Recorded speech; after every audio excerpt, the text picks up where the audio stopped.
A 2-run home run by Nick Castellanos as Casty clutch contributes to all 3 runs scored for the Phillies as they sweep the Tampa Bay Rays. We're recapping the series and looking around this league at the playoff picture and much more here today on PHLY Phillies podcast. Coming up soon.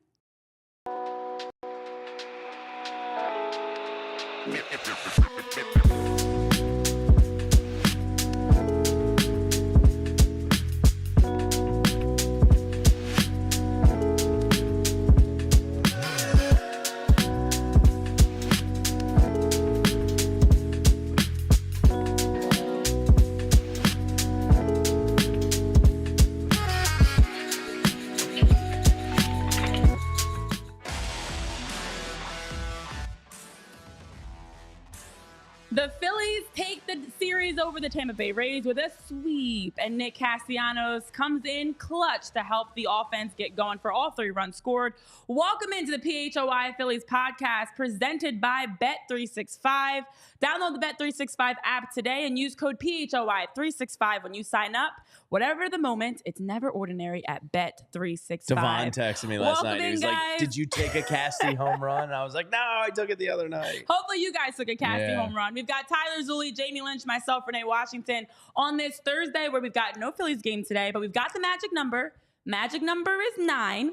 Phillies get their sweep over the Rays. Every time I hear magic number, I think of Sesame Street. No, I know. And I feel like it should like pop up on the screen, like in between us. Magic number. The number of the day. Yeah, like that was like so seared in my brain for the first year of Skylar's life. So today we'll talk through, I know, I Letter actually, of the Day. Letter of the Day actually slaps a little bit as like a soundtrack. No, that song is a bop. I'm not going to hold you. And even the number of the day, like it's got a little tune to it. You know I know the songs too. So today we'll get into the playoff picture. We'll talk through not only for the Phillies with their magic number 9, but also looking around the league at what the current playoff picture is. We also have a top 50 prospect list that we'll be able to get down on the farm to look at some of our guys that are on that list. Andrew Painter, Aiden Miller, we're looking at you. And of course, we've got to start things off though with recapping the sweep because the Phillies with their sweep over the Rays, that is sweep number 12 of this season. They have continued to progressively get back to what we saw the first half of the season. You look at the Phillies and how they won that game, and something that I love that I heard post-game from Nick Castellanos as he was sharing, like, this team continues to find ways to win. He said, I thought we played 3 very complete baseball games. I also like how everybody did something to contribute each night. It wasn't only one guy carrying the torch. Sound familiar? That was one of the biggest things that we saw from the Phillies in the start of the season, that every day was somebody different. Trey Turner had a pair of home runs. Game 2, it was Nick Castellanos last night. It was Cody Clemens and Buddy Kennedy the day before. It's always someone different contributing. Don't forget Cal Stevenson and now. Cal Stevenson, the random of course. week of gritty wins. But you're right. Like Cal Stevenson, Buddy Kennedy, Cody Clemens, Weston Wilson. Like those were the guys. Your bullpen being back kind of changes everything. I was just talking with Vince before we came on the show, because we were talking about Alvarado. The bullpen gives you the ability to hang in these games, to give the Buddy Kennedys and Cal Stevensons and these guys a chance to be heroes late in games. If it's not for Orion last night, keeping the game alive when Rangers struggling, Jose again last night, like the bullpen stabilizes the team and gives them chances to win. And now you're seeing kind of these random guys who most likely aren't going to be on the playoff rosters, except Cody Clemens and maybe Weston Wilson could sneak in there. But thank God for the bullpen giving these guys the opportunity to win games. Yeah, well, as you talk about Weston Wilson, I thought this was kind of cool. You know, I love little, like, not serendipitous birthday, aura, spirit, Mercury in retrograde. JD. That's not how I talk. That's not how I talk. It was Weston Wilson's 30th birthday yesterday, and with him getting the go-ahead, I tweeted this out. What was the tide cycle? What was it? This is more like my wife than you. What was the moon cycle? Was it high tide or low Jamie, tide? are you projecting? What's I know. I feel like what do you think his love language is? Like this is all like I call my wife Dharma. I'm gonna defend Addie. Stop attacking I call her. her. You remember Dharma and Greg? Or are you too young for that? No, I do. When I make fun of her, I call her Dharma. I'm like, you're being such a Dharma right now. Okay. So like, you kind of reminded me of her. All right, real quick before you get all catty on us here, this is my 30-second give you a magic number Sesame Street spinoff for the day. This is what you get. Yes! Oh, that's Von Hayes. That. That's all I you love get. that. Who's the so number cool. 9 Philly you think of? Was Don Brown 9? Don Brown was 9. Guys, we are going. I love how we Hayes just are going 9. so off the rails, low key. Okay. Yeah, Frank went to do the whole show in that voice. Please don't. But back to what I was trying to say before Dharma interrupted me. It was Weston Wilson's 30th birthday yesterday. He gets the RBI for the go-ahead run that Nick Castellanos scores. And with that win, the Phillies are a season-high 30 games over 500 for the first time since... I bet you don't remember that jingle. When's the last time they were 30 games over 500? That's a good question. Tyler, I want to say 2008 or 2007. It was more recent than that. Okay. But you're close. 2011. 2009. 2011. Okay. So for the first time, guys, it's 2024. You do the math. For the first time since 2011, they are a season-high 30 wins over 500. This group is magical. It's been an exciting season, and that sweep was just great to get their 9th win in 11 games. They are now sitting at a really good spot to have the #1 seed across the NL. It's good times. And as you mentioned, it's been contributions from different guys. Yeah. It starts with the bullpen and the starting pitching, of course, Zach Wheeler being the backbone of this group. So let's talk about Zach Wheeler, because Zach Wheeler yesterday wasn't his typical Zach Wheeler performance, which is wild because he still was fantastic. When you look at Zach, 8 of his first pitches in the second were outside of the strike zone. He did battle. He got through. He did have 2 walks and a run in that stretch. But for Zach Wheeler to go out there and have a game where we saw his strikeouts, we saw plenty of whiffs and misses, and he did enough to allow the Phillies to be set up where you only give up 2 runs in your time pitching. That allows the Phillies to be able to have Nick Castellanos, Weston Wilson take it from there. And right now, Zach now has 29 starts under his belt for the season, with a 2.60 ERA and 179 2/3 inning pitched. He is still in the neck-and-neck race with Chris Sale for the Cy Young for the NL. But yesterday was another solid performance by Zach Wheeler to be able to get in and out of his innings very clean. And you just allow, as you get through the top of the 6th inning, you're up 2-1.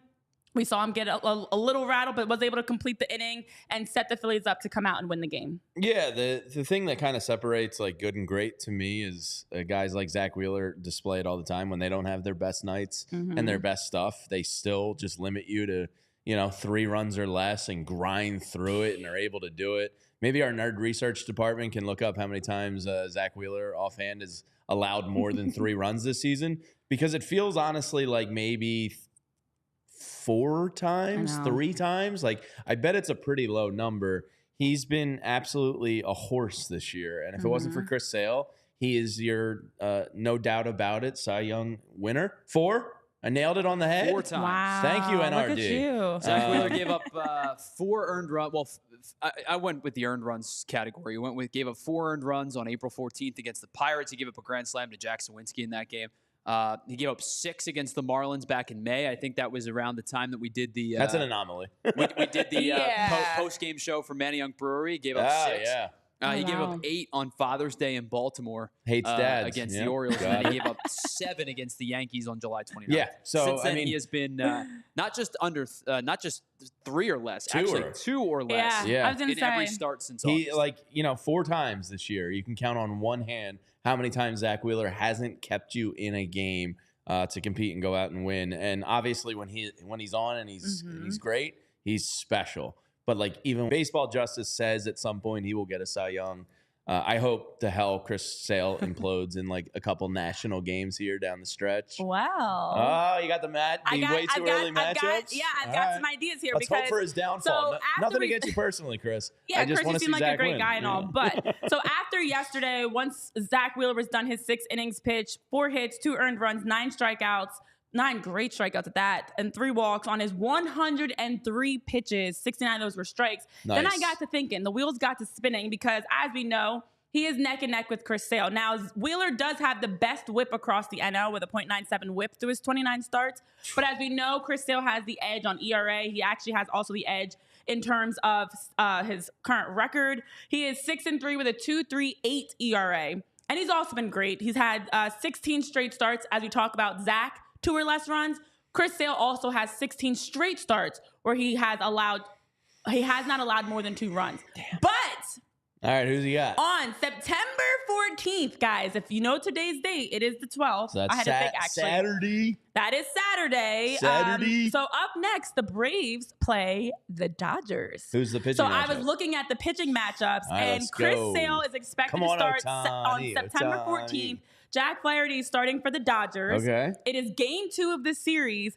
I think this is it. Rock his ass, This is Dodgers. the time. Light them up. Yeah. Light up Chris Sale, Dodgers. Please, please, please go out there and just, I mean, how many runs do they have to score to completely to sway the Is it a nationally televised? 14?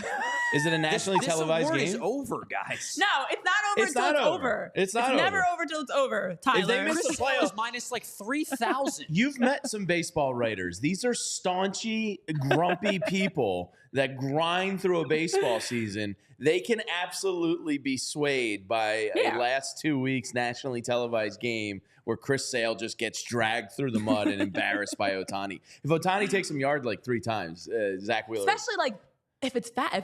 Yeah. Let's say first, second inning, you've given up Mookie 3-4 runs. takes him yard, and he lets up 7 or 8 runs, and it's a pivotal game for the Braves. Some miserable writer out there is going to be like, it's fluky, couldn't do it when his team mattered most. Zach Wheeler, vote. You're all about the voices today. Yeah, apparently. I was reading, and they were about the Cy Young race from the MLB's article that they put out, and they were saying for Chris Sale, something that actually does work in his, something that unfortunately works in his favor is the fact that for Chris Sale having had multiple years where he's been So is Zach top Wheeler. 5 Cy Young. So is Zach I'm Wheeler. like, this doesn't apply just to him. It was saying he has the lifetime achievement narrative on his side as a 35-year-old who finished top 5 of Cy Young voting 6 straight seasons from 2013 to 2018 without ever winning one. What about Zach? Yeah, That's not Chris a reason, Sale is like that's not a reason for somebody to win Cy Young. Pitcher, if you are talking about, he's been so close so many times that we're going to give it to him this year. Yeah. I mean, granted, he's earned it. It's not a given. You're not just handing it. If he doesn't implode, he's going to win it. There's no doubt about it. But, you just got to hope. Guys, at some point, you get your Leonardo DiCaprio Revenant Oscar that you've been looking for. In this case, Chris Sale is the Cy Young. It's not over yet. Like, Revenant was not Leo's best movie, right? But he won because it was really good. I have unpopular opinions on Leonardo. Right? But here's the thing. Chris Sale is 16-3. He's got a 2.38 ERA. He has like 207 million strikeouts. His whip is incredible. Guys, I would love for Zach Wheeler to win a Cy Young Award. Believe me, I would. Chris Sale is your NL Cy Young. Unless he implodes twice in the next 2 weeks. Yeah, Tyler, it's not over. There's more runs in the next 2 starts. I mean, their ERA is close enough. The strikeouts is really impressive with 213. But Wheeler has a better whip. He has more innings pitched. What are you more confident in? That Zach Wheeler could win the Cy Young, or that you can bounce back from making the worst sandwich of your life? Probably a little more confident Zach Wheeler can win the Cy Young. I'm sure. Sandwich. I made a terrible sandwich today. How do you mess up a sandwich? You got a minute? Give us like the super quick version. So getting the girls together this morning was, chaotic. I'm unpacking their lunches and everything. And I opened the fridge to make my sandwich because I was going to be good and bring lunch today. Respect. And I went in. I didn't see any turkey lunch meat. I had plans, good bread, sourdough. I was like, I'm going to make a nice sandwich. And I see no turkey. And I was like, crap, there's only cheese. And then by the time I was running late, I just threw like 6 pieces of American cheese on 2 pieces of bread, wrapped it in tinfoil, and threw it in the basically air fryer to like do a lazy man's terrible grilled cheese while I got the girls dressed and out the door. And then I found the turkey. And then I was like, screw it. I'll just like make like a fake panini. And I didn't put any like sandwich lube on it. So it's just a dry turkey and like 6 pieces of melted cheese sandwich. There's no love. There's no care put into it. It's truly just like. There's no like mayonnaise or There's something? no salt and pepper. There's no mayo. There's no butter. It's so literally disappointed. turkey, cheese, and sourdough. It's going to be the driest thing I've ever eaten in my life.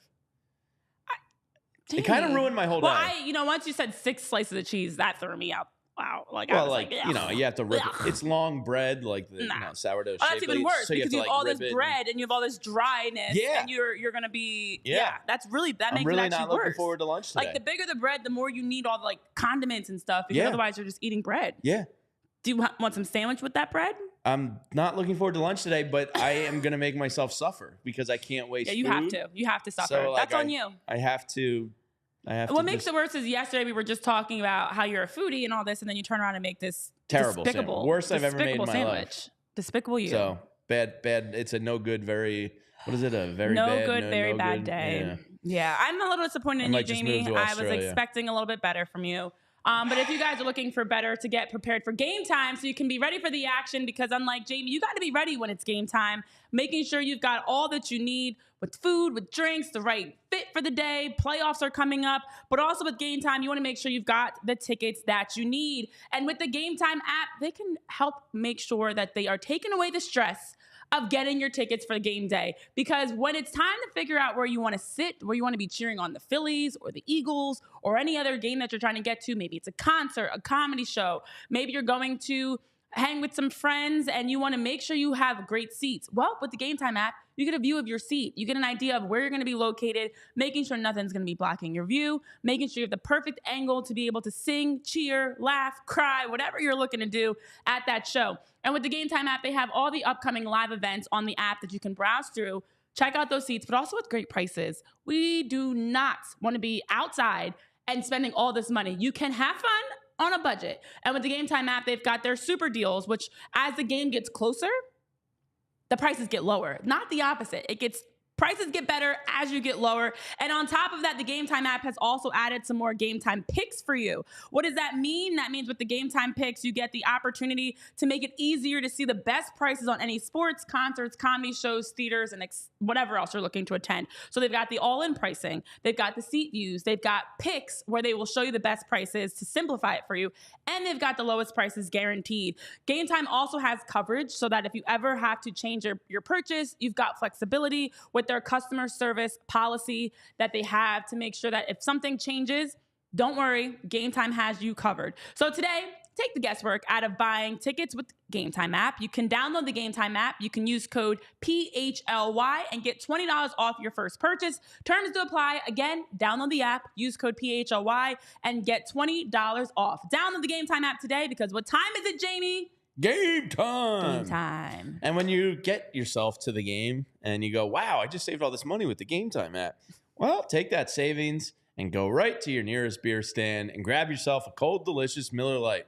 Because whether you're at the country club, the golf course, the ball game, a tailgate, the pool, the beach, the pickleball courts, wherever you may be, and friends and family are around, it's always a great time to have Miller Lite around because it makes the good times even better. Miller Lite's the original light beer since 1975, and to this day, it is still the best one. And why is that, you might ask? Because they didn't mess with it. It's a beer that tastes like light beer should taste. They got rid of everything that doesn't matter, and they held on to what matters most. And since 1975, it's still the best light beer on the market because it's actually both. It's refreshing, and it's only 96 calories.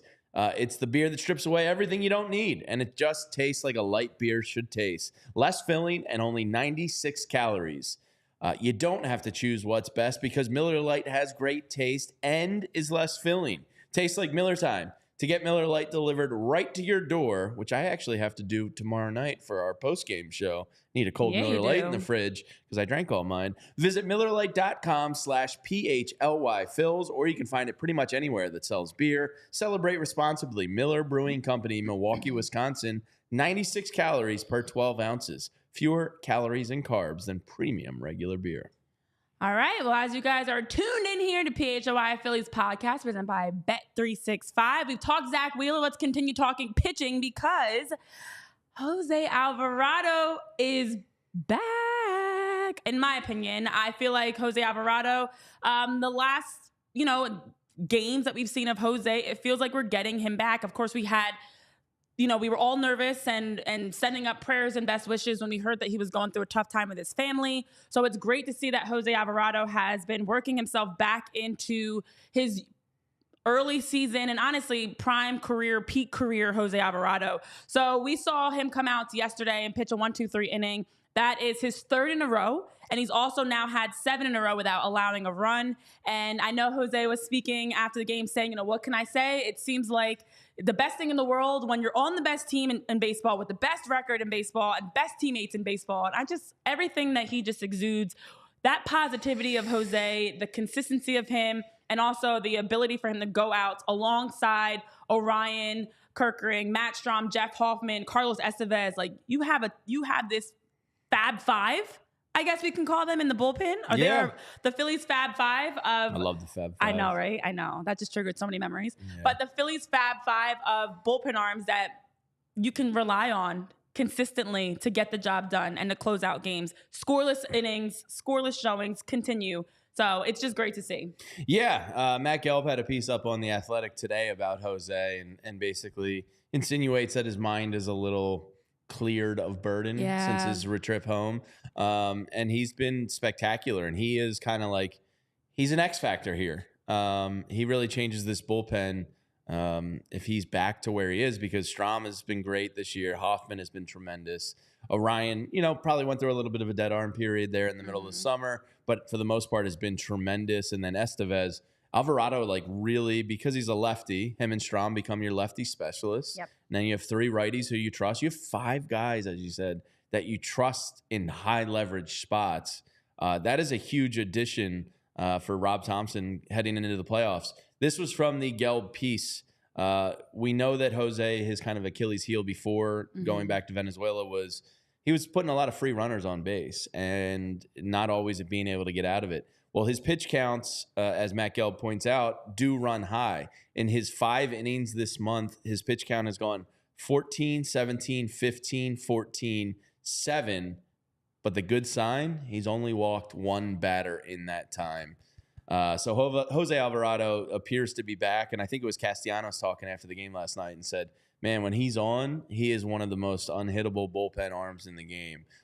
So they need him, and it appears, I think he's back. Yeah, well, this was an area last year we remember very vividly in the postseason that the Phillies just ran out of bullpen arms. And we saw Craig Kimbrell, we saw Orion Kerkering, back-to-back NLCS, what was it, game 3 and 4, where we had to hope that they would be able to get out of it, and unfortunately they did not, and that drastically swayed the NLCS. So right now to have this Fab Five for the Phillies bullpen arms of Jose Alvarado, Matt Strahm, Jeff Hoffman, Orion Kerkering, and Carlos Estevez, you feel so confident in them down the stretch in big moments that high leverage situations, whether it's closing out a game or just coming in to help relieve, whether Ranger the other day or Zach yesterday, you have a lot of faith in this bullpen. And also, it feels like the little areas that we have had as concerns are slowly continuing to get figured out. Tanner Banks is another one. He's not a high leverage guy, but he's a good middle reliever that you can count on to eat some innings. So it feels like the bullpen is rounding out nicely as the starting pitching gets healthy. The bullpen's also able to get back to their prowess as well. And another positive, guys, yesterday was another example of the Phillies give up a run and they go back and they score. We remember talking about that. There were some keys that they were locked in on consistently early in the season. Scoring first, winning series openers. But another thing was responding and having resilience. Whenever they would give up a run, within the next half inning or definitely within the next full inning, they were scoring. And yesterday was another example of that. To regain the lead right away, go ahead 3-2 in the bottom of the 6th behind that play. Of course, starts with Nick Castellanos, draws a walk. Braden Marsh hits a single. Castellanos is headed to third. And then here comes Weston Wilson, birthday boy, big 3-0. And Cal Stevenson's the birthday boy today, by the way. Happy birthday, Cal. September babies, man. So many babies. Weston Wilson then gets the go-ahead RBI. And just like that, the game swings right back in favor of the Phillies.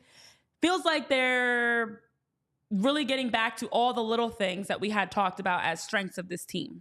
Yeah, it doesn't, when you're able to like respond right away, it doesn't allow doubt to creep in. If it's a night like you had Sunday and Monday where you're like hitless through 5 and you can't get back into it, you probably start thinking like, oh man, maybe tonight's not our night. Yeah. Maybe we can pull this out late, but you start to, probably wear it a little more. When you respond immediately, I think it's a huge pick me up for not only a pitcher, but the team in general. So, you can able to block out the doubt of losing the game when you respond like that. And I think it's a huge plus for any team. But the Phillies have shown a really good track record this year at doing it.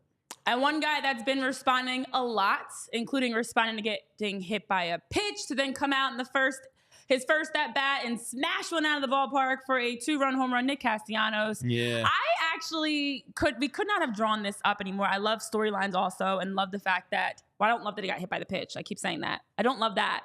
But I enjoy the fact that he came out game 3, smashes a home run. Kevin Cash, the Rays manager, did go up and apologize to Nick while he was hitting with his son Liam pregame, which I thought was a really sweet moment. That he just kind of came up and said, sorry about that.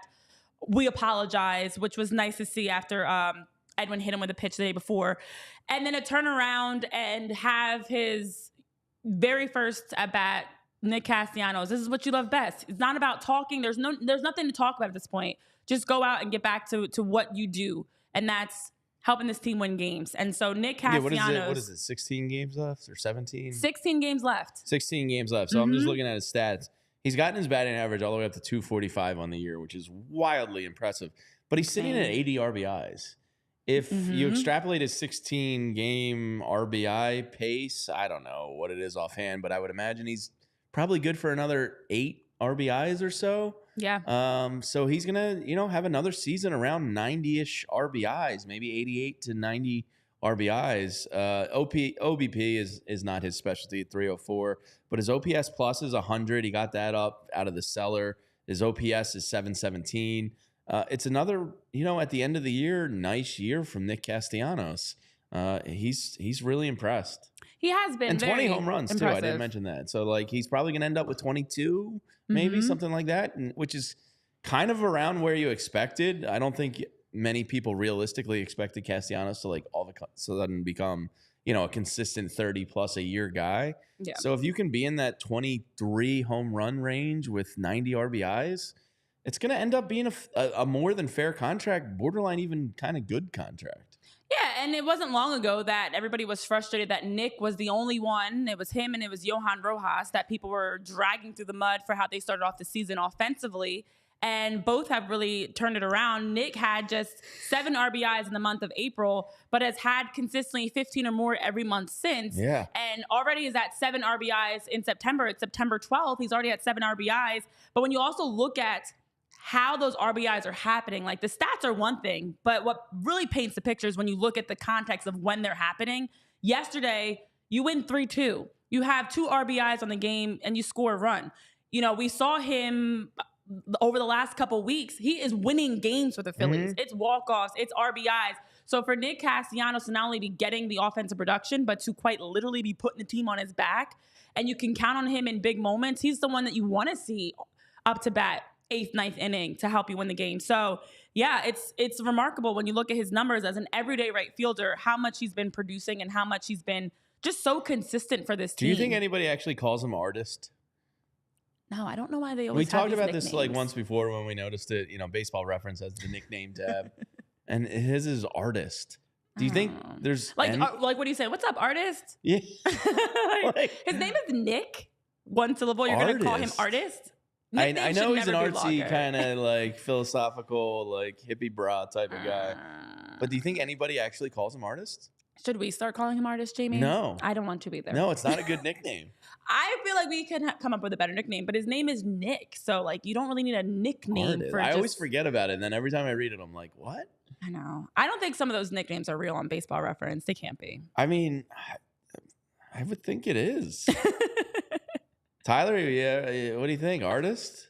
No, it's terrible. I mean, it's not terrible in the sense that, he's into. It's not a ball player nickname. Art and things like that. Let's go, artist. It just doesn't. Well, here's the thing too. If the resident nickname person here on this show is like, nah, I'm out, then it's definitely not good because you love everybody's nickname and you make up nicknames that don't work. Well, that's true. Well, so no. if you're out on the nickname, everybody makes a fair point. Caller makes a fair point. No, my issue is that the Phillies. My issue is with the Phillies nicknames that they just slap a Y onto everything. Alvy, Hoffy, that's such a hockey thing. That's a hockey guy thing. Yeah, just slap a Y on everybody's name. That's not original. Come up with an original nickname. Yoro is an original nickname, and isn't Casty just kind of his nickname?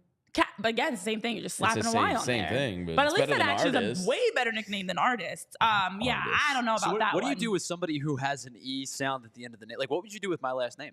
Would Zulli. Zulli. Like, you would have to shorten it, right? Zulli. Zulls. You would go to Zulls. Zulls. Yeah, you would go to Zulls. I think that's the hockey guy way to do it. Man. Yeah. Man, interesting. Yeah, I like Casty better.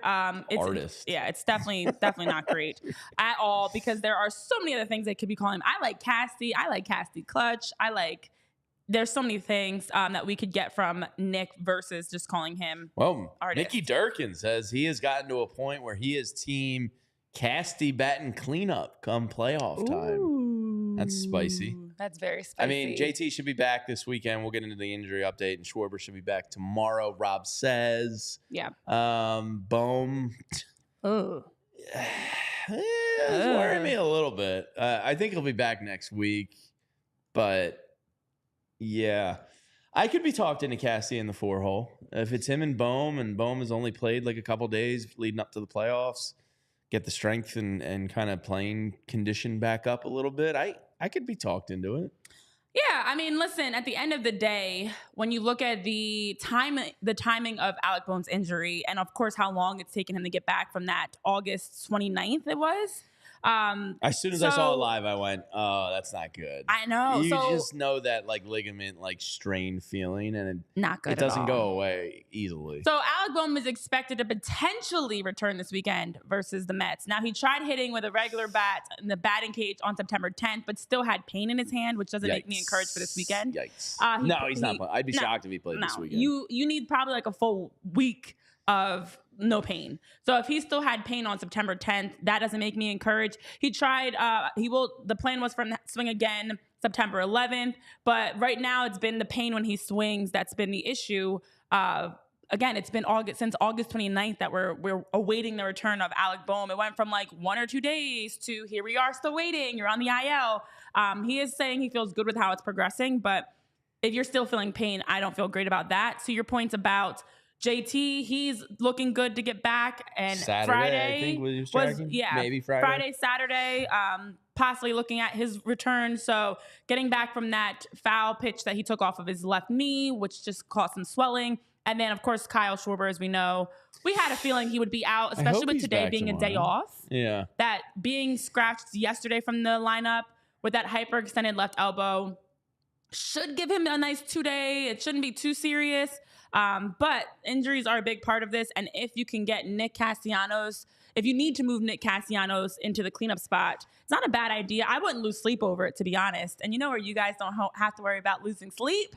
It's with our friends over at Sleep Healthy PA. Let me tell you about Sleep Healthy PA because they are committed to helping Philly residents stop the snore. They want to find you solutions for your sleep apnea that allow you to have a good night's rest and also to improve your overall health because sleep apnea is one big factor. It causes that choking point when you're sleeping and you just wake up and you feel like you can't catch your breath. It's very uncomfortable. And also with that, it comes the clunky CPAP machine that has all these tubes and hoses and wires and things that you have to wear on your face. And then it just keeps you from getting a good night's rest. You need to sleep well at night. You need to make sure you're getting 7 hours, 8 hours if you can of restful sleep to allow you to feel healthy, rejuvenated the very next day. So Dr. Andrew Cohen, who's board certified in dental sleep medicine, him and his staff are going to be working with you one-on-one to provide first-class care that will meet your needs. And what they will do is they'll provide you with a 2-hour session. The first hour is going to be focused on information gathering, getting your medical history, getting some imaging done. The second hour is going to be reviewing the results and sharing some recommendations. And today, when you let them know that us at PHLY sent you, you're actually going to get 15% off of your initial exam, and you can get that discount towards the process. So work to stop the snore. Get a good night's rest. 50% of divorces are reportedly due to, or one of the factors is because of snoring. It's not great when you have the person that's snoring like a bear through the house, waking everybody up.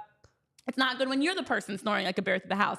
So stop the snore today. If you're experiencing any sleep apnea and you are looking for a custom solution to stop the snore, reach out to Dr. Andrew Cohen at sleephealthypa.com. Oh, I'm just reading the walls. I can see you looking past me with my peripheral. It's throwing me off. Reach out to Dr. Andrew Cohen. Sorry. Reach out to Dr. Andrew Cohen at sleephealthypa.com or call 215-337-2501 and let them know us at PHLY sent you. And James Edward Lynch, what are you looking at? I'm just reading all the words on the wall that I never really look at. I'm sorry. Jamie learned how to read, which is great. I've never really read the wall up there, so I was like curious, and I didn't think you would like see me like just. I could see. I got great peripheral vision. It's my athlete. I could see him. I've always looking, read the wall down and you were very here. intently reading. Yeah, I was going through it all. Shibe Park, West Philly, Ring the Bell, South Street. It's been 1 year of PHLY sports, and Jamie's just reading the wall. I forgot to say that part in the beginning. I kind of ignore that. But yes, it is our 1 year anniversary here at PHLY today. I can't believe it's been a year already, and we owe a huge gratitude of appreciation to all of our diehards over the first year. A lot of people signed up on this day 1 year ago, and we're retaining a good chunk of you so far throughout the day, and we're ecstatic that you're deciding to spend another year with us here at ALLCITY and PHLY. It is awesome. There's lots of great things that happen, like the Flyers guys are going to the Flyers rookie game this upcoming weekend. They gave out tickets to a bunch of diehards just so we could get together and hang. So Bill and Charlie are going to be hanging with a bunch of Flyers diehards this weekend to watch Mitchkoff Mania. You get 20% off discounts on our watch parties, and we have a great watch party coming up for Monday Night Football at the Uptown Beer Garden. The party is from 5 to 8. Happy hour specials of Miller Lite and delicious food. It's going to be a great time. I'll be doing the pregame show there. It's free to sign up. Just RSVP on our website. We give out tickets all the time. We give out signed memorabilia. You get an invite to our Discord. You get some of the absolute best writing. I don't even want to say some of. It's the best writing in the city. From Fran Duffy now to Zach Berman, Bo Wolf, Les Bowen, Jim Salisbury. We got Kyle Newbeck, Derek Bodner, Charlie O'Connor, Alex Appleyard. The list goes on and on. Star-studded lineup, and you get their exclusive content when you become a diehard here. So to everybody that supported us year one, we're so excited to have you for year two. We appreciate you. We love you. So if you want to support us here at PHLY, consider becoming a diehard today. Tons of great benefits all the time. Vince is just nuts. He's giving out Phillies tickets on our Discord channel all the time. Flyers tickets. You never know what's going to happen. So we thank everybody for year one, Renee. I'm so disappointed. I should have brought in cupcakes, or we should have had like a You're the hat sweets or, like, person here. I have cupcakes at my house. Of course, you always keep that thing on I you. do. I keep. Wow.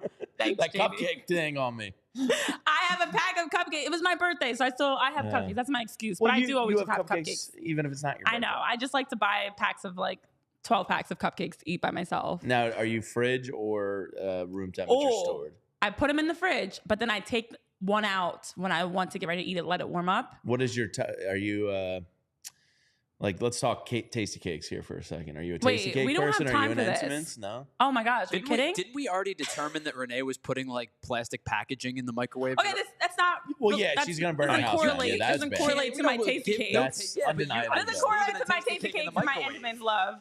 So I told you guys, my dad used to work for Entenmann's before he retired. So I used to always get free Entenmann's. Yeah. Devil's food cake, the donuts, the chocolate cookies, the pound cake. Got all of that as a kid. And then tasty cakes, it's candy cakes, it's crimpets. Candy cakes. My dad always had. It's honey buns. Oh. Honey buns are good. If I have to choose, it's a good old-fashioned cake or cupcake. Like, if that's what I'm choosing. Crimpet. I used to say for the longest, my favorite food is cake. Wow. It is what it is. That is. Let that sink in. That is it's a stance. It's not a food, but it's. You could eat cake. I could eat cake every day. If you could survive on breakfast, lunch, and dinner cake, could you eat cake? Oh, yeah, absolutely. I've eaten cake for breakfast. You can, because you just drink milk with it. Bam, breakfast. That's wild. It's eggs, it's chocolate, or it's breakfast. Cake would be your food. Especially pound cake's definitely a breakfast. That's easy. Yeah, pound cake. But an actual vanilla cake, yeah. So deathbed meal cake is on it? Oh, yeah. Oh, yeah. Oh, death row? Bring me some cake. All the cake? Are you spreading it around? We're going to one day lose Renee to Willy Wonka's chocolate factory. I think I'm going to give myself diabetes. Diabetes. But Thank you guys. This was all because I was saying I should have bought in cupcakes for our 1 year. And but we went thank you left. for everybody supporting But we appreciate you guys for hanging with us for 1 year for all this, all the fun, because talking baseball can be fun. And we enjoy having every single one of you for the analysis, for the off the rails, for the random stories, for the random voices and accents and to songs. the couple of haters out there, go sit on a pineapple, all right? Oh my. Did I say that out loud? Oh, sorry. Listen, everybody doesn't have to love us. Forgot my mic was on, Tyler. Let's embrace our inner Jason Kelsey. Was that supposed to stay in the thought bubble? Because it did not. They don't like us, we don't care. It blurted. I forgot. Listen, everybody, we have been enjoying the last 365 days with you. The good, the bad, the ugly, the in-between, the trolling. I just got attacked the other day on Twitter. Everything's fine. We love it here. It's sports. It's fun. It's not life or death. I know. But there are some other exciting things going on in the Phillies world outside of cakes and cupcakes and things, because we have been seeing top 50 prospect lists as well. And there are some Phillies represented as we head down on the farm. Give us our animal of the day. There it is. On cue. Yeah, Jim Bowden came out with a piece today on The Athletic. Now, everybody kind of ranks prospects differently. Totally different. MLB Pipeline has theirs. Baseball America has theirs. I think the one I don't know, trust necessarily, but I think MLB Pipeline is the best one to kind of. You just need people that are actively following the prospects, unbiasedly, but Jim kindly. Bowden, former GM around the league, knows a lot of people in front offices, talks very well informed. He does his own. It's different from MLB Pipelines. So his story today was a top 10 list of guys that can crack the top 50 next year. So this means Andrew Painter is not currently in his top 50. When you compare it to MLB Pipeline, I believe Andrew Painter is, I had it right in front of me a second ago, 31. 31. So he's 31 on MLB Pipeline. So he's already there. Jim Bowden probably just dropped him out because of the injury. But here is what he went on to say about Andrew Painter. So the list is the top 10. Number 1 is a Philly. Number 2 is a Philly. So he projects both of these guys to enter his top 50 next year. Andrew Painter, 21 years old, 6'7", 215 pounds. His scouting grades: fastball 65, slider 50, cutter 55, changeup 55, control 60, command 60. Here's what he says about Andrew Painter. Andrew Painter had a legitimate shot to make the Phillies rotation as a teenager out of spring training last year, but he suffered an elbow sprain that ultimately led to Tommy John surgery midway through the season.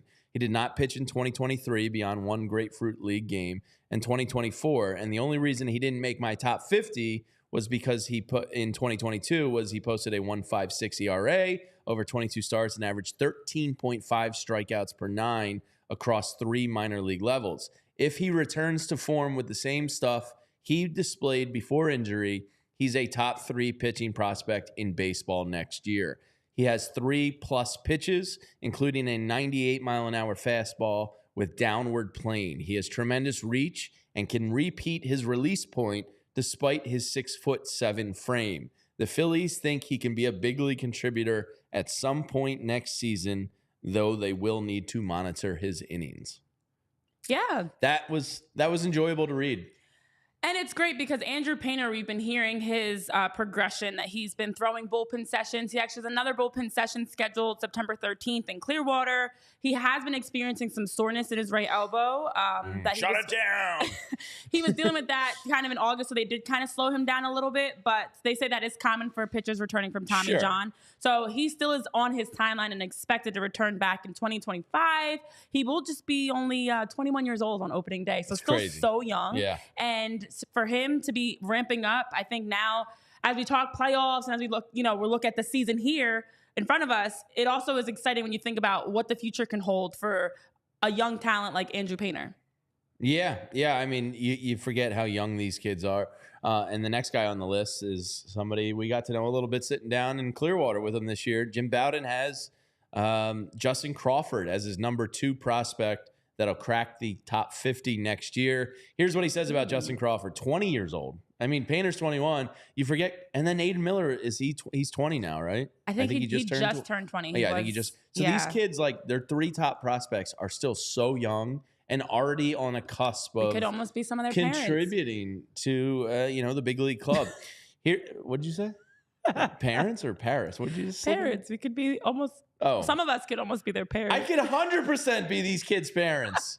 Damn you, Renee. I can't be their parent. Well, there's teen moms. You could have been. I'd be like a 12-year-old mom. I mean, that does happen some places, unfortunately, which is very. All right, anyway, unreal. back on track.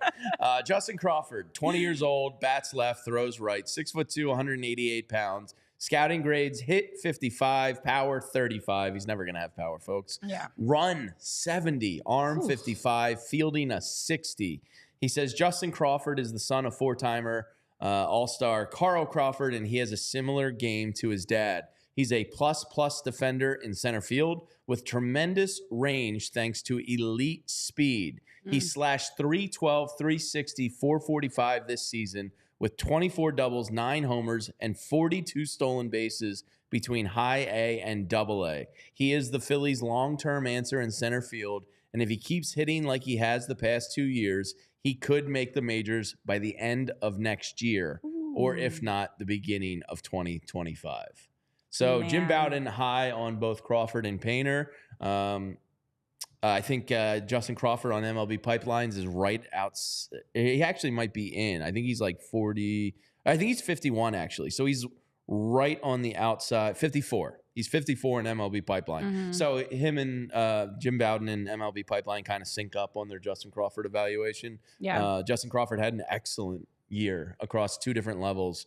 So, you know, I know there's been some people that doubt whether he can put the ball in the air enough to utilize his speed. But as he told us in Clearwater, Renee, like that's not really what he was focusing on this year.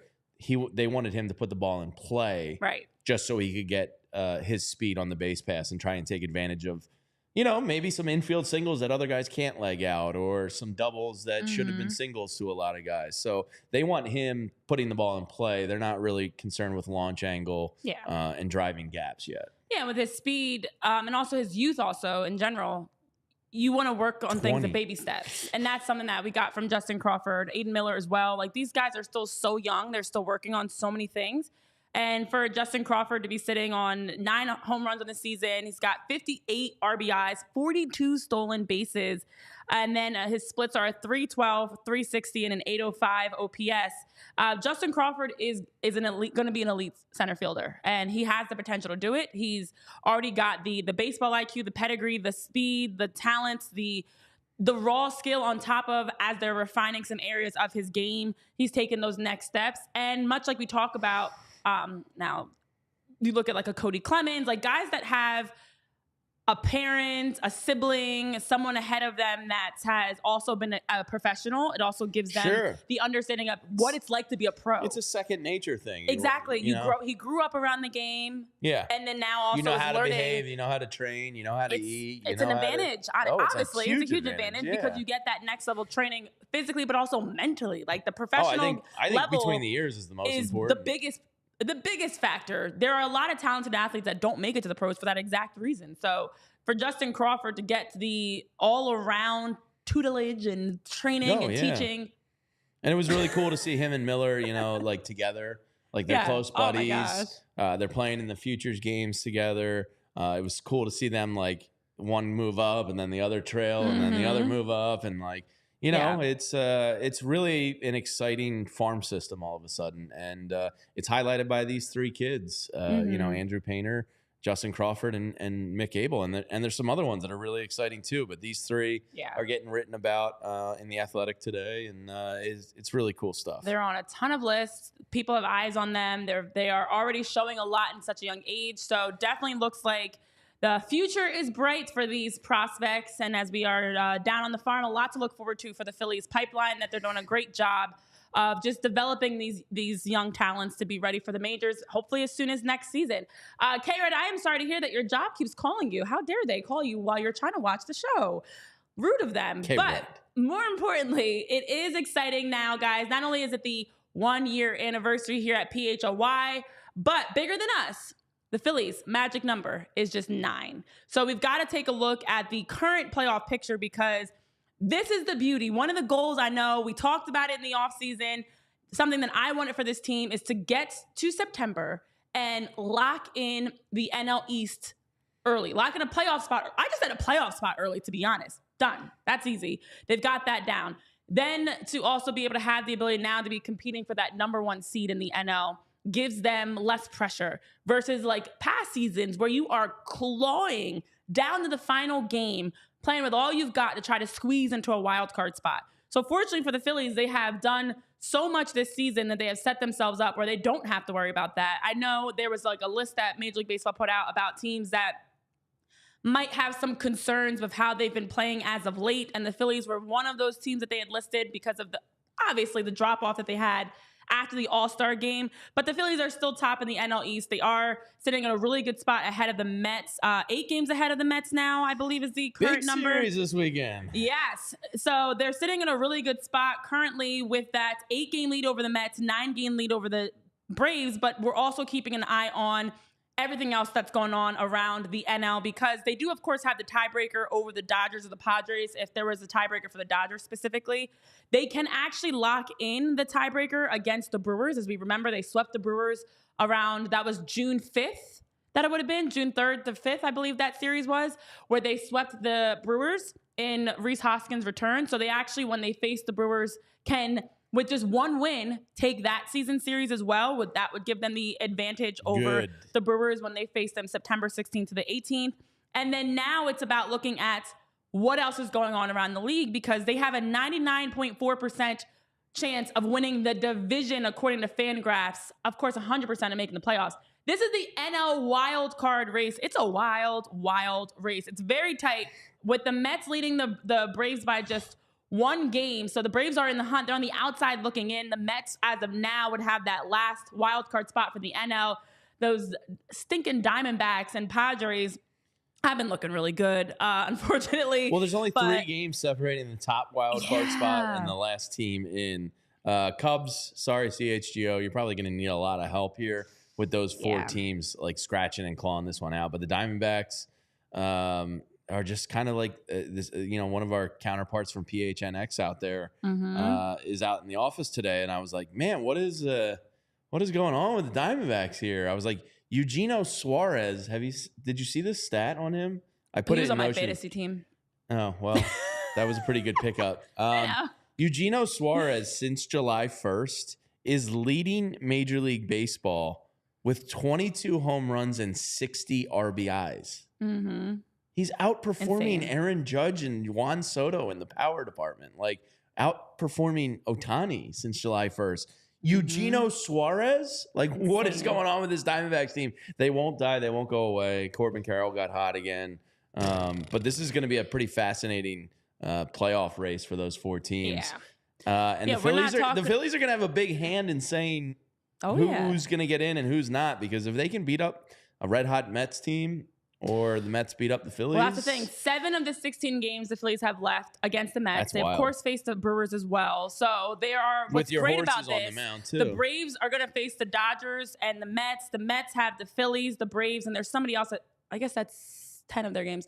There's somebody else that they play that's in I think they play the Brewers. The Brewers plays one of those teams. It's a lot of NL teams playing each other, essentially. And so what makes this great is we have to keep an eye on the tiebreakers because, as you mentioned, it is so neck and neck for those wild card 3 spots. 3 games for 4 The teams. Diamondbacks, we're not talking about Shohei Ohtani closing on 50-50 season. We're talking about Suarez. What's we're he talking at now? about, He's at 48-49, I thought it was after 48-47. Yeah, maybe it's 48-47. It's right there that they're saying he should get it within the next week. But wild. There's a lot of clinching that can be happening over the next week. The Phillies, of course, can get closer. Now, in terms of tiebreakers, the Diamondbacks do have the tiebreaker. They will be able to determine, I should say, the tiebreaker against the Padres because they have a season-ending series between those 2 teams. So they're going to face off at the end of the regular season, which could be the difference for where they're seated in the playoffs or if they're even in it at all. The Padres also have a really key, advantage that they're keeping an eye on. But again, that series between the Diamondbacks and the Padres, September 27th to the 29th, that's going to be a fun one to watch for sure. Yeah, I still don't really have clarity on who I'm rooting for. I don't know either. Because when you look at these teams, you kind of hate them all. Like all 4 teams can go pound sand. Diamondbacks, I hate them. The Mets, I mean, do I need to even say anything? The Braves ruined my childhood. And the Padres are just... That's what's in. Like you've dominated them, but they're just annoying. Yeah. So all 4 of these teams I hate. Well, the Padres have the tiebreaker over the Braves, the Dodgers, and the Brewers. And they go up against, again, the Diamondbacks. They are tied 5-5 with 3 games remaining. So that series is going to be huge. The Mets have the tiebreaker over the Diamondbacks and the Padres. So that's the other thing. Like, there's so many different series that when you look at in the remainder of this season, it's coming down to like, what I like is you control your own destiny. The Phillies they don't need help. They don't have to worry about anybody else. The Phillies have the ability to go out, take care of business, win your games, go ahead and win the NL East, close that out. Let's get that done. Get the pennant back, a real pennant back, and then go ahead and lock in for the top spot for the NL so you can get that first round bye, because it really is a wild race. The AL is insane as well, actually, when you look at how the AL races is rounding out, because it's also very close. A lot of teams just kind of keeping an eye on who's in, who's out, what's going to happen over these next series. As of now, the Yankees, the Guardians are at the top of the AL. And then you have the Twins, the Astros, the Royals, and the Orioles that would be facing off and have to play in round 1.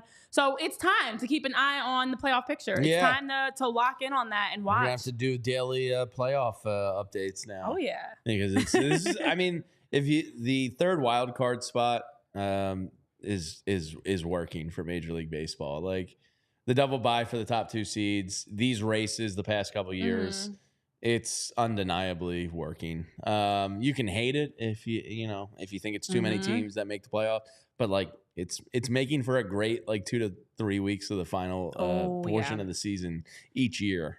There's always a good race here. So and I like Rob Manfred. It works. The tiebreakers are great. We've got some great series on tap that we're keeping on as we talk about like the Diamondbacks, Padres, the Mets, Braves. Also, the Red Sox, Yankees is a huge series that's going on today. It's the final one of the year. Yeah. Yeah, that's another one. There's a lot of playoff contention on the line for teams. It's like put up or shut up, win or go home, whatever term you want to use. This is it to see about winning games. Unfortunately, there's a team that's not winning games, though, and they continue to lose games, and they've actually lost a lot of games, and that's our friends over at PHLY with the White Sox. Down bad. I mean, we're talking about playoffs and wins, but, not everybody's fortunate to be talking about what they need to do to get in the playoffs. For some, it's what can we do to just get out of the season. They are doing one thing right, because there's an article on The Athletic today. Apparently, the only reason they get people in the stands is because they have $5 beers. Hey. I like it. Should be 5-cent beers. Yeah, it should be. I mean, in this economy, though, a $5 beer is like free. It feels like 5 cents. I am not paying them. If I were a White Sox fan, they would not get a single cent from me until they figure this thing out. Their ticket prices are very cheap. If somebody gave you free tickets, you would go. Yeah, I mean, it's cheaper than they're not getting a dime. Yeah, but then you would spend money in the ballpark, so you'd be spending money. You'd go if somebody was like, Tyler, here's some Diamond Club tickets to the White Sox. What's that thing with the flights now where you don't do anything, you just stare at the screen ahead? Raw dog and I would flights. just sit there with my arms. You're going to raw dog in MLB Stadium? Good luck. That's going to be real boring. I think you underestimate how much I like baseball. Also, I think you underestimate how stubborn I am. That's a good point. Stubborn. Yeah. You're very stubborn. Not good. 15 consecutive home losses for the White Sox. So to your point, you're going there. What do they need? 7 more now for the record? You're going as a fan. They're on the brink of all the wrong records this season, but at least you can get some cheap beer and you can go in probably for some cheap tickets and enjoy it. Just some other notes. I know you had Jamie around the league as we wrap up around Jose Altuve with injuries are plaguing everyone this time of year. Yeah, he left the game with right side discomfort, I think 2 nights ago.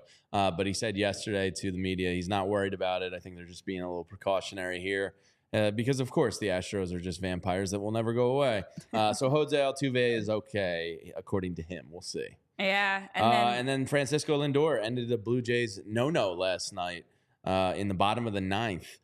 So the Mets stay hot. Now they're coming into Philly. This is going to be a fun weekend series, not only on the field, but like for me personally, because I know a ton of New Yorkers. Oh, you ready to trash talk? And they're like, it's adorable what Mets fans do. They always hype themselves up like they have a real chance, and they're starting to get a little a little chesty now. So I'm really hoping the Phillies can humble them nicely this weekend. Yeah, Bada and Francis also on my fantasy team. That's out of the playoffs? That's that team? Yeah, why are you still talking about your team? I know. I got nothing to because I've got nothing to brag about. My team lost. Yeah. But yes, he was on the verge of a no-no until it was a no-go. Yeah, Lindor's your MVP if it's not for Ohtani. I know. Well, we are keeping an eye closely on the races for the playoffs, for even things. We're talking Cy Young, MVP, lots to keep an eye on because just 16 games remain for the Phillies. They do not have a game today, though. You guys get to enjoy a day off from Phillies baseball, but plenty of games to watch today on this Thursday night football, Thursday night baseball, Thursday night basketball, whatever you want to watch. And for us, we will be back tomorrow. We'll be watching. By the way, I like the Bills tonight plus the 2 on Bet365. There it is. Bills. Tomorrow we will be doing a post-game show where you guys will be able to hang with us. After the game, we'll be going live around the top of the 9th or 8th inning for that game tomorrow as the Phillies will return back to face the lovely, and I say that with all jokes, the Mets. So we will see you then. Thank you so much for tuning in to another edition of PHLY Phillies podcast presented by Bet365. For Tyler, Jamie, myself, Renee, everybody else, hopefully you guys have a great rest of your day, and hopefully everybody keeps losing, Phillies keep winning, and we can keep talking about the magic number going down and them locking in that top spot in the NL. We'll see you guys tomorrow for a post-game show. Have a good one. We all silly like the mayor.